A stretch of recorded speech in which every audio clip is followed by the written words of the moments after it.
এখানে বন্ধুরা আমি হলুদ, খুব সামান্য একটু ধনের গুঁড়ো দিয়েছি, আর লঙ্কার গুঁড়ো, আর নুন, তেল দিয়ে এটাকে মাখিয়ে নিচ্ছি।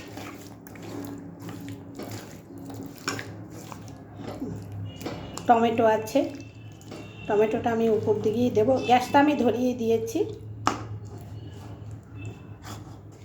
মাছটাকে আমি সাজিয়ে নিচ্ছি, দিয়ে এর উপরে আবার দেবো, তোমার কী বলে ওটা, শিম, বিছালা শিম আছে, ওই দিয়ে দেবো। পাতুরি আর কি, এটা কড়াইয়ের মধ্যে করছি।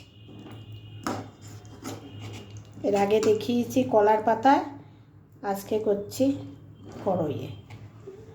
খুব সামান্য একটু জল দেবো, মানে সেদ্ধ হওয়ার মতন করে।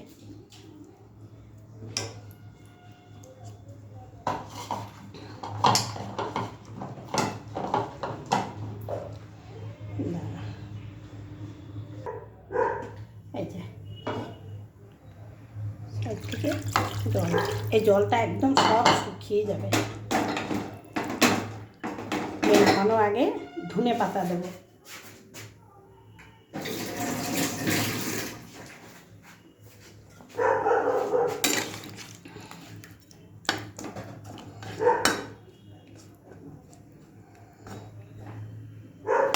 দিয়ে এবারে এই যে শিমটা কেটে রেখেছি, সেই শিমটার উপর থেকে সাজিয়ে, এই শিমটায় কিন্তু কোনো মশলা দিলাম না, এই মশলাটাই শিমের ভিতরে সব ঢুকে যাবে।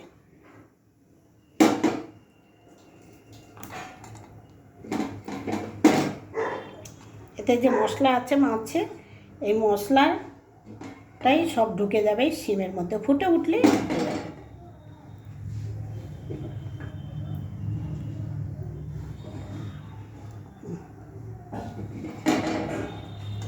ব্যাস, নামানোর আগে ধনে পাতা দেবো, দেখাবো, দেখবে এখানে মশলার মধ্যে কীভাবে ঢুকে যাচ্ছে। ফুটে উঠলেই ঢুকে যাবে, তোমরাও বুঝতে পারবে। এই যে বন্ধুরা দেখো, বললাম না মশলা মেখে দিতে হবে না, ওটাই উঠে যাবে। এই যে ধনে পাতাটা দিয়ে দিচ্ছি, দিয়ে আবার একটু গ্যাসটা আস্তে করে দেবো, হয়ে যাবে।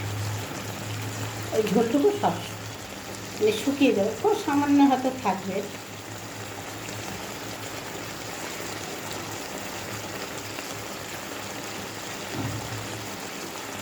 তোমরা একবার এইভাবে করে খেয়ে দেখো, দারুণ লাগে খেতে।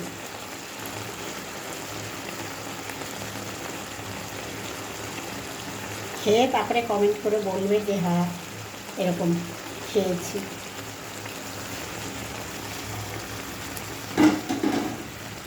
হ্যাঁ একটু আস্তে করে দিই। এই যে দেখো হয়ে গেছে, এবারে আমি নামিয়ে দেব।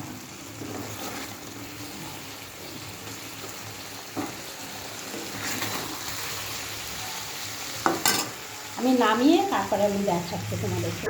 এই যে বন্ধুরা দেখো দূর থেকে, ঠিক আছে, ঝোল কিন্তু একদমই নেই, একবারে শুকিয়ে গেছে, বেশ লাল লাল হয়েছে। দেখো এই যে কাছ থেকে দেখাচ্ছে, ঠিক আছে, মাছটা লাল।